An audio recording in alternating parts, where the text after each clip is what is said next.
So really excited to have Dr. Singh here with us today. So Dr. Swaiman Singh is a current third-year cardiology fellow at the Mayo Clinic in Minnesota and a rising advanced heart failure and transplant fellow at Mayo as well.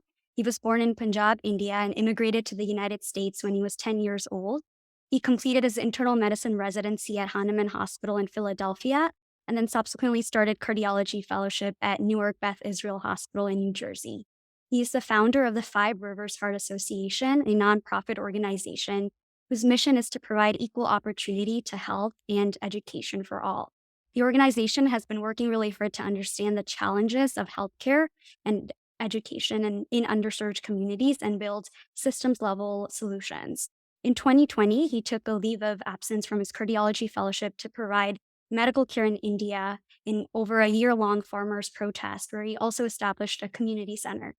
His organization's most recent work has focused on the Ukraine border as well, and he's established medical treatment for the Ukrainian Russian war refugees at the initial onset of the war. And right now, his global health efforts have matured into an establishment of a medical clinic in India, which is serving as an educational and research center for medical students and residents there, and also serving the community in terms of disease prevention and treatment. And his future goals include creating a blueprint for healthcare and education that's scalable and easily affordable and can be implemented at a global level and a global scale. So Dr. Singh's devotion to medicine, to advocacy, and serving the community is just so inspiring. And we're so lucky to have him here with us tonight to share his journey and share his path with us on this nerding out session with CardioNerds. Thank you so much, Dr. Singh, for taking out time to be here with us. Thank you, Gurleen. Thank you, Dr. Goyle, and the whole team for having me. I mean, you guys are an inspiration and doing some amazing stuff with education overall. So I'm just so happy and lucky to be part of your team today. So this will be an informal discussion, so anyone can feel free to unmute themselves and ask any questions they have for Dr. Singh, as well as put anything into the chat. But I can get us started with a question. So Dr. Singh, could you share a little bit more about like your journey leaving fellowship and traveling to India to establish this medical clinic and community center? And when you first left training and traveled to India, what was your motivation behind that? And what was the initial vision that you had when you set off to serve the farmers in the community? And how did that vision like change based on what you encountered and experienced there? Uh, Thanks, Gurleen. Call me Swayman. Forget Dr. Singh. So there was no planning. Like, it was one of those things. I was finishing up my cath lab month, and cath lab months are pretty intense. And, I had gotten into an interventional spot there. So I was all into the cath lab, and this protest happened in Punjab or northern part of India. And, I finally started hearing about it. And then, there was a mass movement of people towards the capital city from all over, the northern part of India. And some of the people that, were in the protests were very close to me. I guess if I wasn't a doctor today, I would have probably been a farmer in India, possibly. So this is my family, my people, something, you know, this is maybe the reason why I became a doctor. So when the protests, started, I started getting a lot of calls like, hey, this is what's going on. And my own family member was there who suffered a stroke. And, when I talked to my program, it was more like, I need to go there. I need to take care of my family. And I need to basically get that person out of the protest and get them home because I'm a doctor. It's COVID time. No one else from my family can travel. We don't have anybody reliable there. And my family wants me to travel because I have 2 weeks of vacation. I go there and, I come back. But I did plan that, since I'm going to be there, I'll set up a clinic. I'll set up a clinic. We have money. We'll hire a doctor. We'll buy medications, because, it's COVID time. Protesters were getting hit, and water cannons, it's New Delhi, dysentery, bad water, so they're going to need help. So I'll, set up a clinic and then I'll come back. So 2 weeks, that was supposed to be what I was supposed to be going for.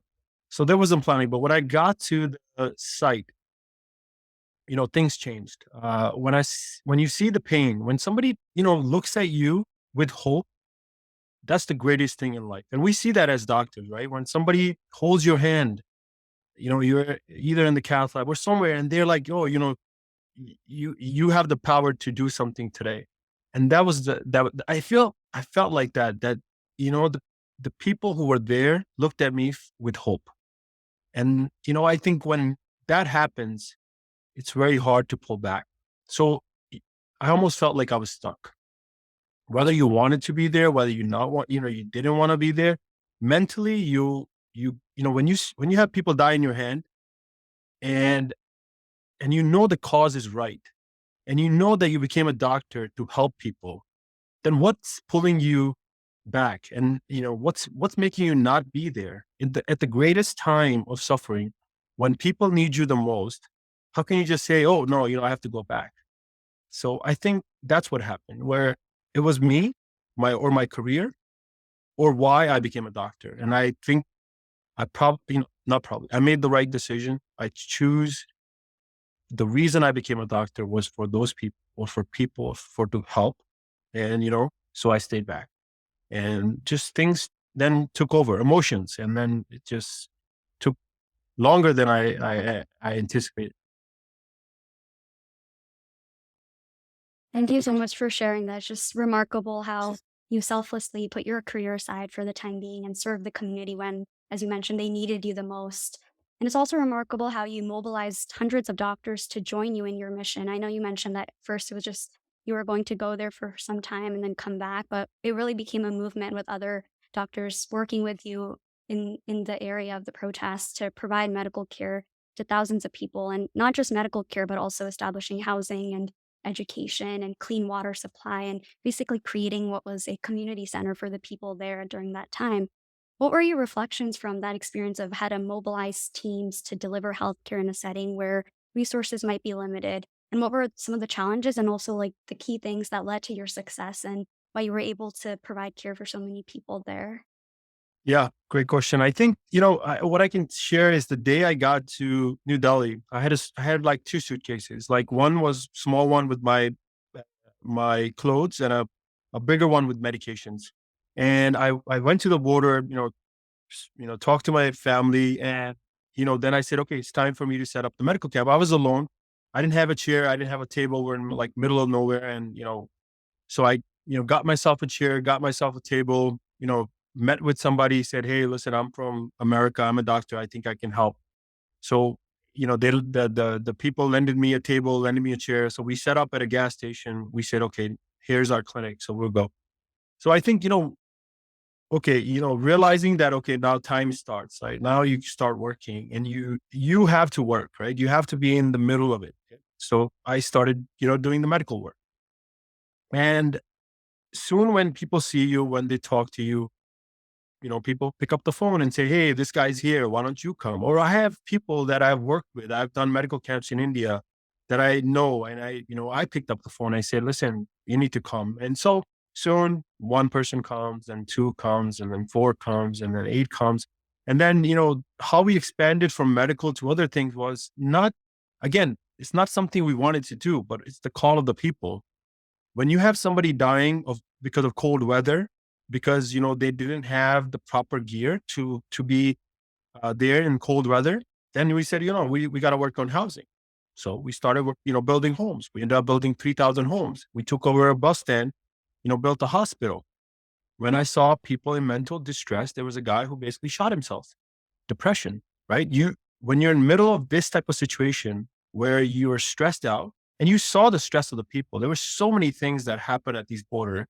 The biggest thing you see is just stress. Like, what is going on? Like, it's your own country, it's your own people. Why are some people not paying attention to you? Or you have an agenda that doesn't seem to be, it seems to be real, but some people just are turning an eye on you, right? Like, what's happening? So that kind of takes a toll on you.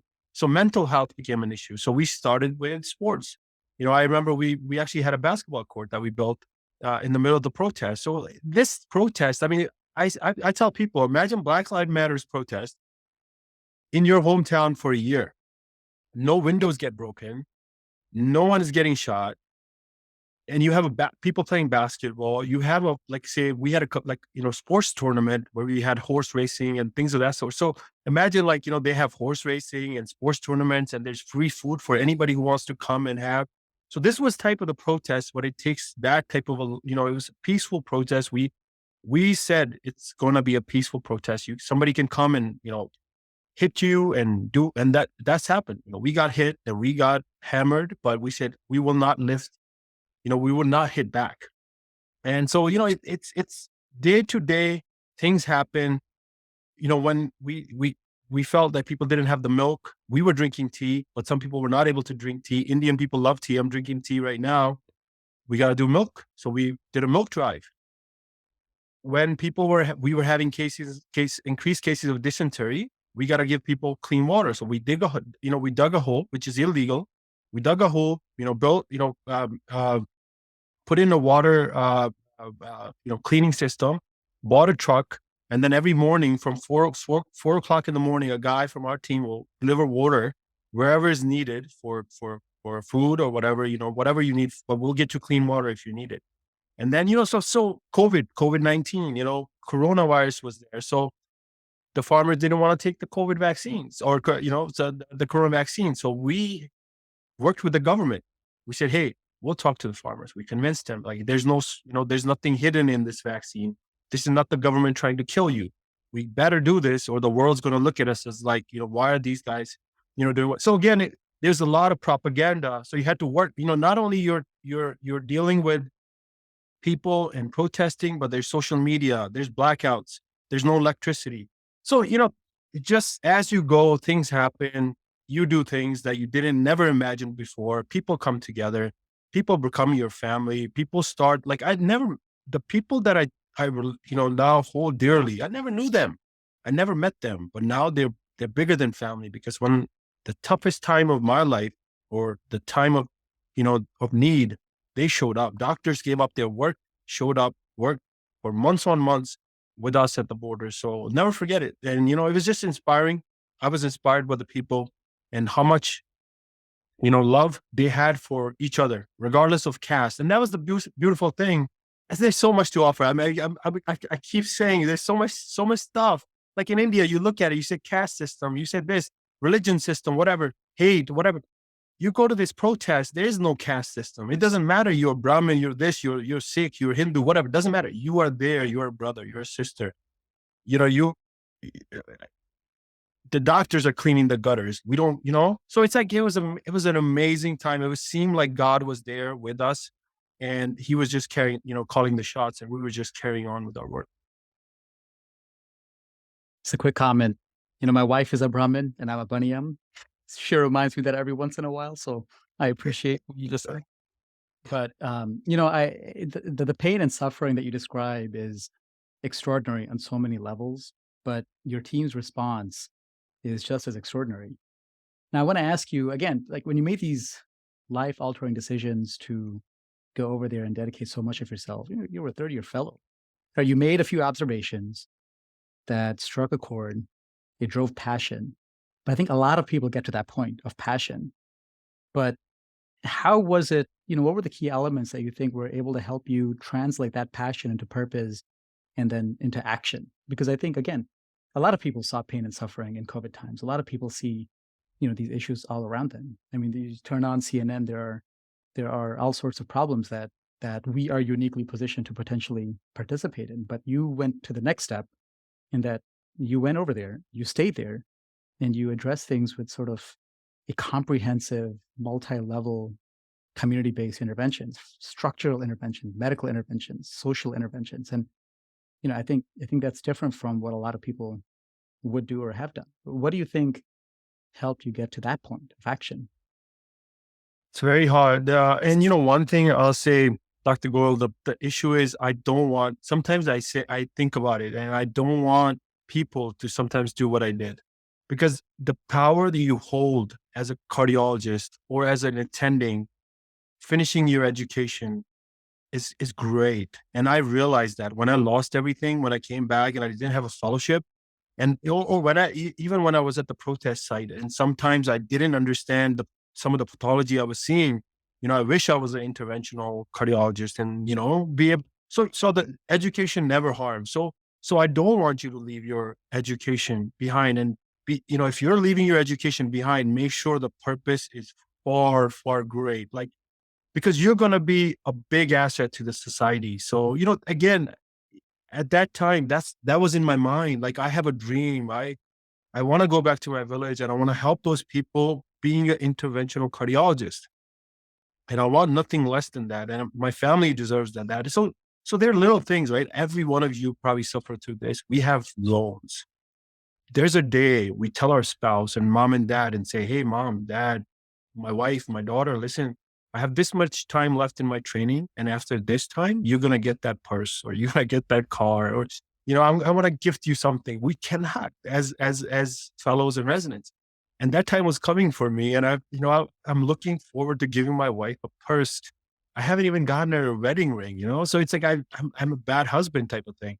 And, so all those things ring in your head, like if you lose this thing, So I think the purpose has to be great. So the purpose there, again, a lot of things happen, but a couple of things, you know, made me stay. And I can give you an exact, what were those things? Number one, I think the biggest thing were my fellows, my co-fellows from NBI.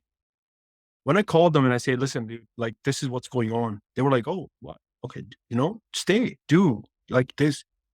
And that to me, that was a comfort. Like when you're co-fellows, when you tell somebody like, hey, you're gonna have to pick up my work while I'm gone.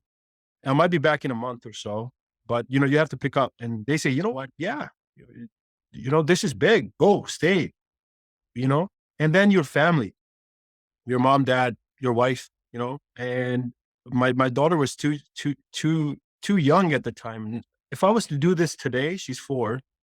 I think either she will come there or I might not be strong enough to leave. But at that time, that was a challenge. So my wife was accepting, my mom, dad were accepting, my sister was accepting. My mom for a second tried to stop and say, and then I think my sister told my mom, like, hey, if you were going to stop him, then why did you? Basically, in our household, we have stories that we share about giving and putting yourself back and the community in the front. And then my sister basically told my mom, like, you know what? Why do we tell stories like that? If at this time you're going to back down. And then my mom backed away. And, so my sister, so when your family, your friends, your co-fellows start supporting you and the cause is big enough, then I have nothing to come back to. So I think that, you need that support. And I think I had that support from a lot of people. So it wasn't just my decision, like, hey, I'm going to do this and this is the way so a lot of phone calls happened. A lot of time was spent thinking about this decision. And finally, we decided. And it wasn't until like literally 4 months I was there that we finally said, you know what, even though deep inside I know I couldn't go back. After 4 months was when I was like, you know what, stop all conversations. I cannot go back until this is over. And by the time we thought that this was going to go on until 2024. So that's when we were like, shut down everything. There's no pointless. Forget it. I'm not coming back. So until this is over. So it took me, a good amount of time to really decide and say, I can't go back till it's over.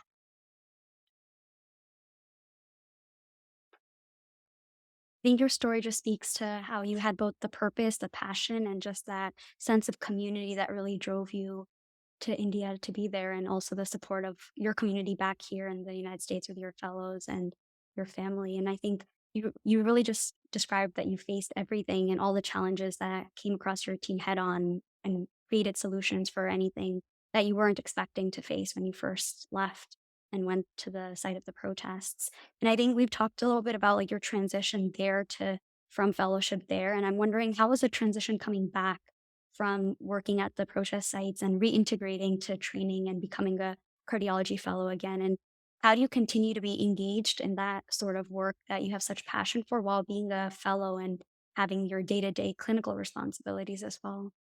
Yeah. So one of the things I always have done is kept my global health stuff away from work. I feel like people, if we start talking about felt like, if I start talking about my passions, then people will start thinking, okay, he's not serious about, and then people do that. I seriously have gone into interviews for doing internal medicine, then cardiology, now heart failure, transplant, interventional, where people are like, oh, why are you doing, cardiology? Why don't you do, global, like public health or something? And then, so, I've gotten into this habit of, not talking about my work, my global health work, just because I don't want somebody to think I'm distracted. So it's extremely tough. And when I came back, I, you know, I try to keep it away. I try not to discuss some of the things. It's just that people here at Mayo are so inspiring themselves. Like, example, my program director, Dr. Nandan Anavaker, he's such an inspiring guy. Or I had a meeting with Dr. Mara Guerrero today about our global health project, some of the things we want to do in India. And, Dr. Bafar, the guy I work with for research, they're so inspiring themselves that they bring this out. And I told Dr. Anavaker in one of the emails, he was writing about doing a global health project. I'm like, Doc, I don't want to do this. Like, I want to keep my work away from this stuff. I don't want to get, show you that I'm distracted or something. But these guys are so inspiring that they inspire you to continue to do. And I feel so blessed to be around these people. But if you say, how was the transition? It was the hardest time in my life. I mean, I have never, I you know, I, it was really tough. It was really tough. First, I think not having a fellowship. So realizing that all these years, all the sacrifices that just like you guys make, we don't go to weddings. We miss birthdays. We missed anniversaries. We miss all these things. And sitting back, like, what did I do to myself? So, but the good thing was, even when I made that decision that I was never going to come back, leaving the protest, I knew that. I said that to myself, you will lose your fellowship and you better be ready for it. And at that time I said, you know what, my cause is bigger than the fellowship. So I held that at a bigger stage. So when I came back, I was happy. And I told my mom, and I told, some of the, that, listen, if when my daughter grows up, if I never take cardiology, I will be able to tell her I lost my profession because I was fighting for my people. So that's why, even though I felt bad, I felt, like I was like, what did I get myself into? But at the end of the day, the cause was bigger. And I'm so blessed that I lost the fellowship, but I picked up such a good people to be around. Like Tio is here in this chat. And I remember being in the cath lab, I think the first day, and she was my partner, and she was teaching me stuff, and I was so like happy, and she was such a good person. And these are the people I've run into. And I can share so many experiences from Mayo where people have, like, today was my first day back in Echo, even though I have passed my Echo boards. Imagine coming back and redoing some of the stuff that you learned and not having a clue. So that was me back in the counselor, back in everything, and trying to relearn the things. But having the people that we have around, especially the program director and Dr. Buffard, basically held my hand. And I can tell you, my first central line was like, do I know this? Even though doing thousands of central lines back in my fellowship, you question yourself, because, the global health medicine that we dealt with was nothing like the hospital medicine. It's very different. Somebody's, has their arm chopped off, and you're dealing with that. And somebody's, so it's more like stitches and fires that you're doing. You're not putting in cardizem drips and, in a protest site. So it was very different, and your mind is totally, and I think I was exhausted. After a year long, just round and round, I was mentally exhausted. Then lose your fellowship, you're more mentally exhausted. Then applying for more fellowship, more interviews, you're more mentally exhausted. So it was a big roller coaster. But just being at Mayo, meaning when I say Mayo, I don't talk about the institute. I'm talking about the people who make Mayo Mayo. It's my program directors, the research people, the Dr. Guerreros, and these fellows like Tio and other fellows, who welcomed me, and were so great. So, I feel so blessed to be in a situation, and I feel like God just, like, kind of drew my line towards whatever it did. So it was tough. So if you're going to go to a protest, I remember Colin Kaepernick, that's my big example. A guy, stood up and lost everything. So, if you think you're going to be happy going to a protest, you better, it doesn't work out like that. And one protest doesn't take away world's pain. So you better realize that these things, global health, protests, they were here 300, 400 years ago, and they're going to be here 400, years down the road. So you better be able to kind of bring your work together and not lose that protest. Keep protesting, keep fighting for the underserved, but still try to hang on to the job that you do every day. So I've got a question. This guy, Tommy Das, called me a while back. This is maybe 2, 3 years ago now. He said, Amit, I'm passionate about interventional cardiology, and I'm kind of getting into this medical education stuff. I really like both, but I just don't see how the two of them go together. There's some great medical educators in general medicine, hospital medicine, but it just doesn't seem to be an area that interventional cardiology focuses on. And now here he is, right?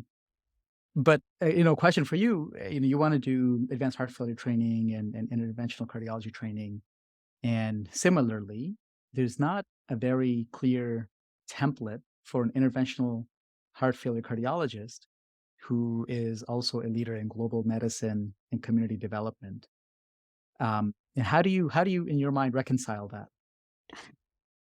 You know, when I was interviewing for my heart failure transplant and then it's interventional, this question came up every interview. In Yeah. my first few interviews, I'm so passionate. I'm like, this is what I want to do. By the end of it, I'm like, you know what? Whatever, man. I made a mistake. I'm just running with it.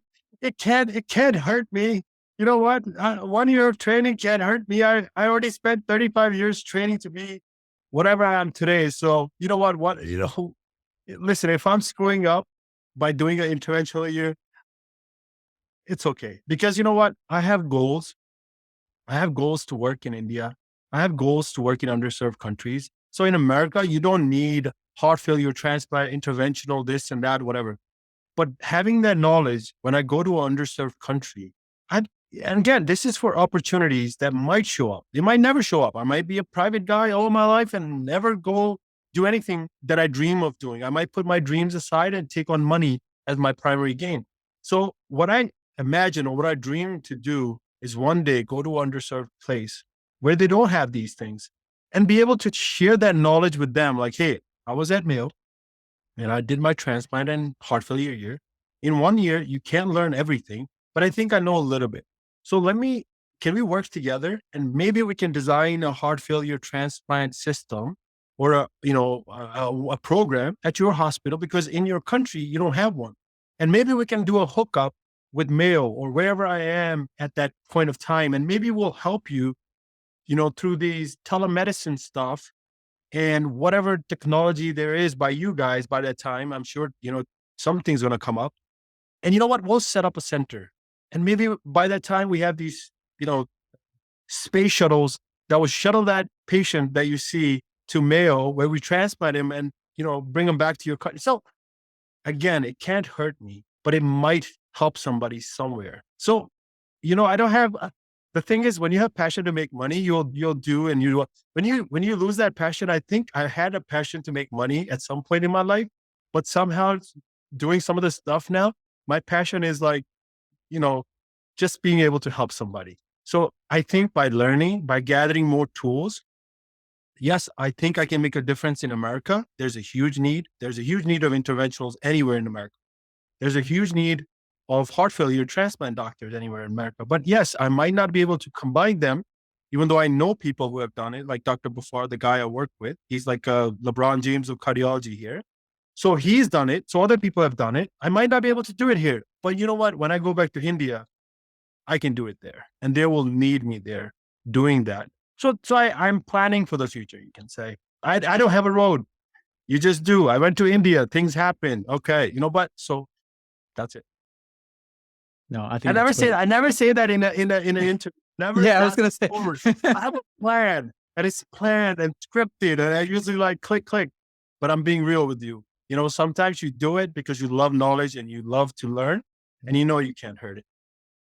No, I totally agree. And I think the message there is this is the defining trait of a leader, right? You're not just going by what's templated, what's scripted, what you see around you. You're making your own path and you'll see what the synergies are. And, Adriana and I think Tommy potentially also are going to go to this at Tanzania with Dr. Gabriel. She's one of the ACHD interventionalists here who goes there and helps with ACHD interventions, in a lab that She helps train people over there so they can be sustainable. So I think there are a lot of ways to find synergy. And I was going to piggyback that actually. I think there's so many things about your story that are so inspiring. But one thing that is resonating with me right now is that, you went and did all this when you were a trainee, right? Like, so what I would be curious about is like, what was your mindset as like, I'm someone, is someone who is still tree, still learning, still developing your craft. And then now you're thrust into a situation where you are not only you're the person providing care, there is no one behind you, but also just other people are looking to you for education and for teaching. And how did you balance that? Like the inability to recognize, you're still very much still a work in progress as a physician, but also have all this responsibility and on your shoulders when you're over there. What was that mindset like? Yeah, it was pretty, it was the biggest thing was I couldn't carry the tension out. Like people were looking at me for strength and positivity. So no matter how much stuff was building up and how much stress I might be under, the face always smiled because I knew that was, so I think that was the thing. So, and how it happened was it wasn't like a 1 day thing. So when I went there day one was just medicine. Something happened, led to the water project. Something happened, led to the food project. Something happened, led to the community kitchen. Something happened, led to the hospital. We even, we had a dental chair. There was a guy from Germany who came in and built a dental, spot. And he was doing, literally tooth extractions and things like that. So it happened over time and it was stressful. And the thing was people came together, people who were literally ready to die for me. You know, I they were if we were to, anytime we got attacked, I was always in the back. People pushed me back. You go to the, so when you build this type of family where somebody is ready to give up their life for you, it's a different thing. It's not something in our day to day. It's not something that you can even dream about or even talk about or even think about or even, plan. It happens. God brings people together, the greatest time of need.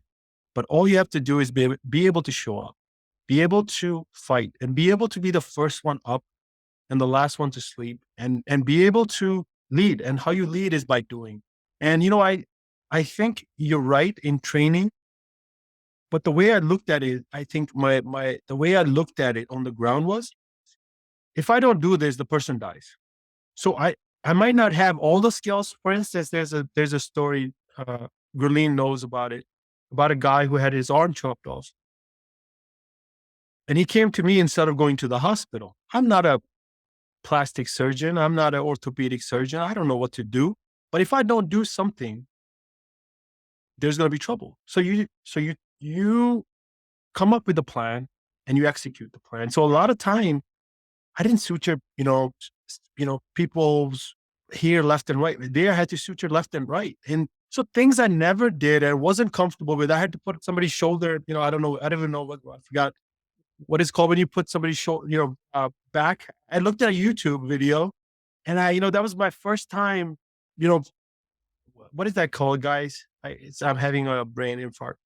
When somebody dislocates their shoulder and you're able to pop it back, somebody help me. Nobody knows any orthopedics. I so I basically you learn on the go. What I'm trying to say is you learn on the go. You won't know everything. You try your best. And if something is above your head, we did have referral centers that we set up. So we had, hospitals, what might be a little bit away. We did pick up an ambulance. We had an ambulance of our own by month 5 or 6. So we were able to transport people, in and out if we needed to for emergency. So you do your best. That's what we did. We did our best.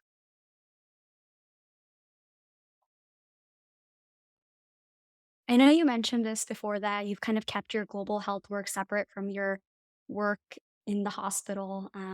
But I know you mentioned that you're kind of trying to set up a program between Mayo and like other institutions, like a global health program with Dr. Guerrero and kind of planning of incorporating global health work within cardiology fellowship. So I was wondering if you could share a little bit about kind of what you're envisioning for that program and how do you think like global health work can be implemented in a fellowship setting? Because I know a lot of times it's not built into fellowship programs, like when we're thinking about medical education and global health, how that bridges together. Yeah. So I think, the biggest thing is, the biggest thing we can offer, right? You're at a great institute. Tommy's at a great institute. You guys are at amazing places. Like, people where I come from would dream to be in your shoes, you know? So what if we can take your education and give it to those people there? How great would that be? Nothing else. You don't have to do anything more. What Same thing you guys are doing with CardioNerds. What if we can actually put it into a syllabus and give it to a medical school in India, Rwanda, Ghana? Think about a place. So I think that's where I want to start with, where we have an alliance with a medical school somewhere, and all we're doing is inspiring. So somebody in America might not realize this. Somebody who's from a foreign country will realize this. When somebody from Cleveland Clinic goes to India, to, like, let's say if you were to come to my village, you will change the kids in that village forever. They will look at you, they say, "Oh wow, what a cool guy. He's doing what? This is what Cleveland Clinic? Oh, this is what they do? I want to be a doctor." So forget the medicine part. Forget about helping people. Doctors in India are extremely smart. They might be smarter than, they're definitely still smarter than me, but maybe smarter than a lot of people who think that they're smart. But what we want to target is the kids in the villages who don't know anything. And we want them to see you guys from big institutes. Just go there for a month, share your knowledge, and inspire people. When you go to their village and take care of a kid, somebody in a medical camp, and I know medical camps, people look down upon it. Oh, they do this or that, or there's no continuity care or whatever. But that inspiration that you bring, or, if I was telling Gurleen, if you just go to India and they see your name is Gurleen Kaur, and by you having that Kaur last name, all the Kaurs will be inspired. Hey, Gurleen's a what? A doctor there? I can do that too. So, like, there was that Space Jam, I be like Mike type of thing. Same thing, be like that doctor type of thing. So that's what we want to start with, set up an alliance where we just share education. Doctors from there, students from there, maybe come here. They just watch, and they take back that experience back to them, and they share that experience with other residents and fellows and other students, and the way medicine is practiced and the way knowledge is shared changed forever. So I think that's where I want to start. Be able to build clinics, have outpatient experience for us, at the same time work on global health research, figure out ways. So this is something me and Dr. Guerrero were sharing today. And there's a huge shortage of physicians all over the world. And if you're thinking every patient with hypertension or diabetes can be treated by a doctor, you're wrong. And you're going to be even more wrong in the coming 10, 20 years. So you have to accept the fact that non-medical professionals who might not have any education, fourth graders, fifth graders, just like they're doing in India now, will have to take care of patients with hypertension, diabetes. What if you can come up with a plan for these people, train these people better, knowing that they're going to treat hypertension and diabetes, cardiovascular risk factors, and train them better? So maybe you have less burden of disease. So that's what we want to do. We want to build alliances. We want to help with education. We want to get inspired by these people, learn from them, how you serve underserved communities. At the same time, take, our education, take our knowledge, take our syllabus, take our research to them, and see if we can help each other. So that's what we're hoping for. And I'm hoping, you know, again, we open up to CardioNerds. Anybody who wants to join, have your own system, help. There's a huge help all over the world. Not medicine, not anything else, just inspiration, just helping each other out in any way possible. I think what you're saying probably a lot of people here can reflect on and share, because maybe in the chat everyone can just message what country they were born in. There are a lot of different countries represented just in this small group. But Swaiman, I want to invite. I think John had an interesting question. John, I'm happy to read it if you're unable to pop on. Yeah. Hey, sorry. I'm in charge of making dinner tonight. So I just put the burgers on the grill. But no, I'm the geeky nerdy pharmacist here and asking the rules abiding question. But I just imagine trying to acquire the medications and who's allowed to do certain things in practice, and you coming in there, maybe not with Indian, licensure and all those other things. So how did you reconcile that? Or was it sort of like ask for forgiveness in retrospect type of situation? Just trying to figure out how you manage local authorities and those kind of things in this type of setting of coming in and practicing in that region. If I was to tell you the things we did and the way we did it, you've there's no laws. And when you're saving a life, and I think people need to get this clear. If you're saving somebody's life, if that's your job to help people, if you're helping something, and this is what the way I told myself, and I told everybody in my group or our team, I said, listen, you're helping somebody. If somebody's gonna punish you for helping somebody, take that punishment. You'll be better for it. So I felt strong that I had enough people behind me that no one can touch me. I hate to say this. I felt, and I was ready. I was ready to go to jail. I was ready to go, you know, the cause was big enough. So breaking a law, it was out of the window. When your people are dying, when you're struggling, you have to say, I'm doing this for a bigger cause. If a system's going to put you behind bars, then you know what? You take the punishment. And the great thing about India, and I proudly say this, whatever happened, we protested for a year. So that speaks something for the system. No matter how broken, how whatever you can call it, if a group of people get to protest for a year, that says something about that country. There's something positive about that country. There's something there about those people that they protested and they allowed protests to go on for a year. So that was inspiration. But as far as laws and medications, I think, I hope I answered your question that when, again, you're saving a life and when you know the cause is big enough, you should put yourself back, and going to jail and these things, they're secondary. Thought Tio had a question as well. Do you want to unmute and ask?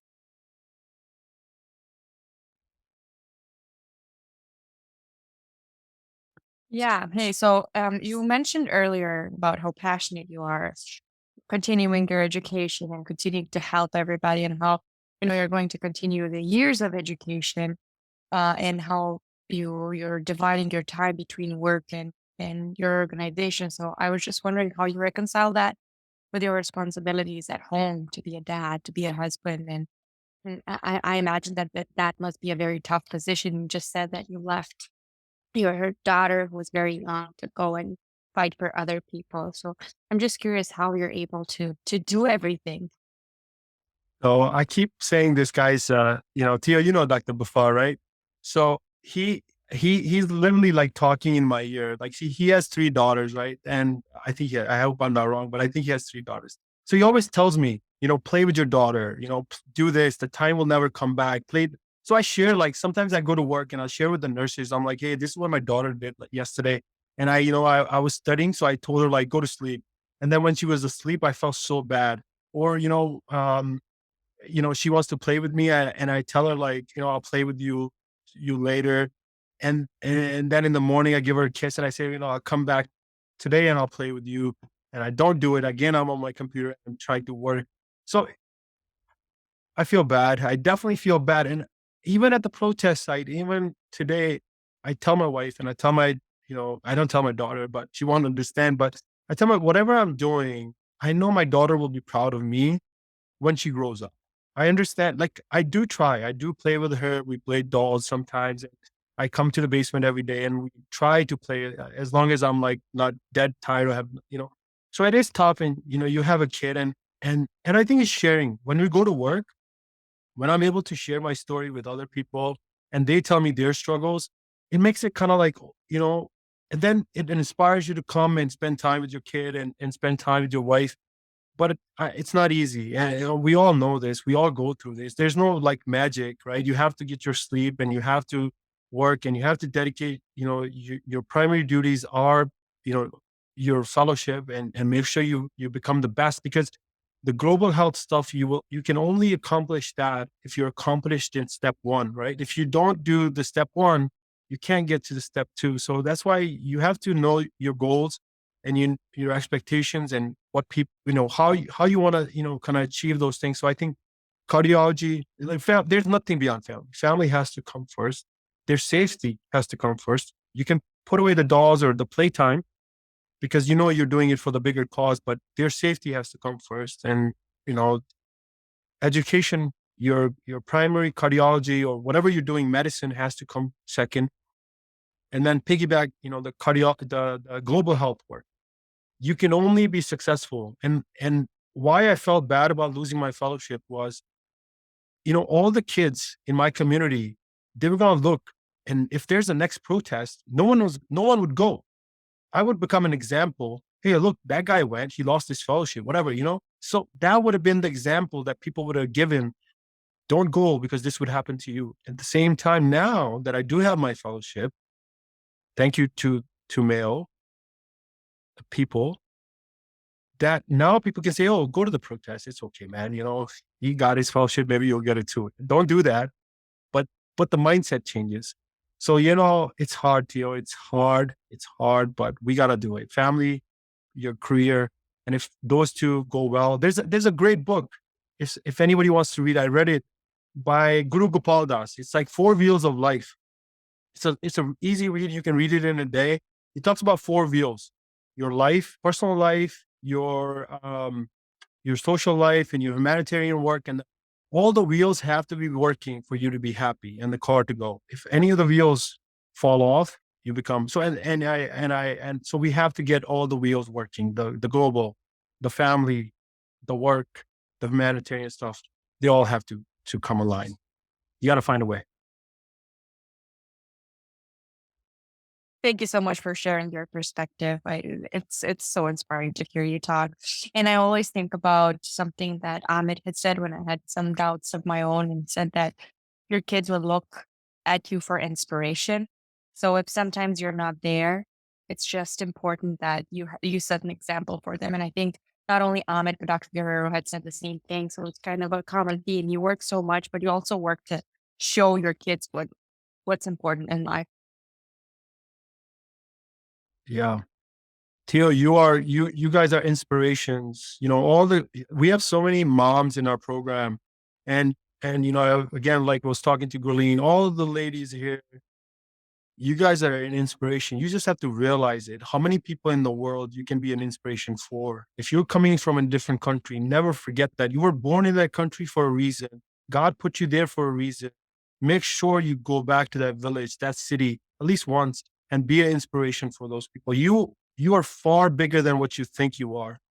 Medicine is one thing. You are an inspiration to a lot of girls out there who want to chase this dream, and they don't think they can be doctors. They don't think they can go to school. I mean, is it in Iran, no, Saudi Arabia? No, Afghanistan, right? They banned education for girls. So there's still a world out there that thinks like one sex cannot do certain things. So you just by doing what you're doing, it's an amazing thing. As a guy, I have a hard time as a mother. Like you guys do this cardiology, especially, is so hard, and you guys are inspiration for me.